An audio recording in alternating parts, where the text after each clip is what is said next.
Okay, this looks a bit complicated. Probably is a bit complicated, I've got to remember. I struggle with numbers, so I've used millet as my sort of example. I know you guys don't feed millet to your birds very much, but I used to be a finch man, not a parrot man, so millet's very easy. It's 10% protein, and 10's a really easy number to work with.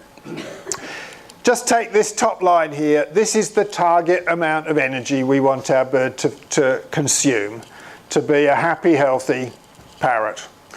It doesn't matter whether my number of 330 calories is accurate or not. It really doesn't matter. But that's our target. If you feed it millet, then millet is 10% protein. And let's just, for the sake of argument, assume that 10% protein is exactly right for your parrot.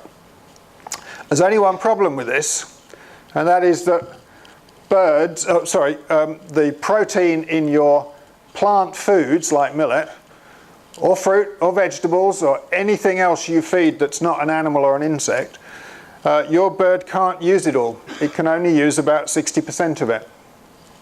So actually, although that 10% protein looks fine, in reality it's not. So in reality, these birds, if you constrained them and they couldn't eat more than that level of energy, they would suffer from protein deficiency. You tend to find that'll show up as things like birds that don't molt properly. That's probably the biggest issue. And they might not be carrying good muscling and things like that. If we, the simplest answer to solving that problem is simply to feed them more food. And if we do that, what you can see is the immediate problem, yeah, we feed them nearly double the amount of food. That gets the protein bit right. But gee, look, we're now feeding them vastly too many calories. This is what causes your birds to get fat. It's what causes us to get fat, let's be honest. We all eat more than we should. And we probably don't eat as much protein as we should. So our birds and we are not that different. So there are a couple of different ways of solving this problem. You can feed a diet with food ingredients that have much higher protein levels. And you'll see a lot in the parrot pellets, you see lots of things like soya, which is sort of 40% protein. And so you can create a diet that has enough protein, in fact more than enough protein, for the amount of calories. There's a fundamental problem with this though, and that is, if you remember, the bird can't utilize all of that protein, so we're now giving it 17% protein. It's got the 10 it needs, it's got 7 it's got to get rid of. If the bird is fit and healthy, that is not a problem, right? That is absolutely fine. But if its kidneys or its liver are not functioning properly, that can be a challenge. So this, to me, is not the right solution.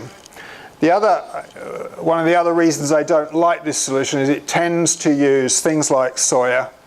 Soya is full of estrogen-like hormones, and effectively you're giving your bird a whole pile of female sex hormones.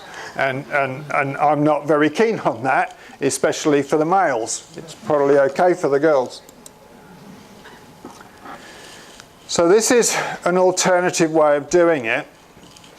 And this is, if I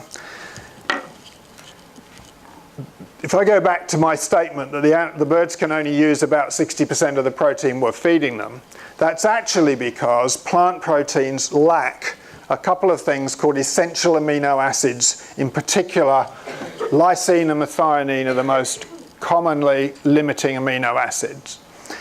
And if we feed an adequate protein diet plus these amino acids, hey presto, we can actually get the birds to utilize almost all of the protein in their diet. So this gives us the right level of calories, the right level of energy in the diet, the right level of protein in the diet, and all we've done is add a minuscule quantity of two amino acids, which are totally natural. They're things that we have in our diet, but we simply don't have enough of them.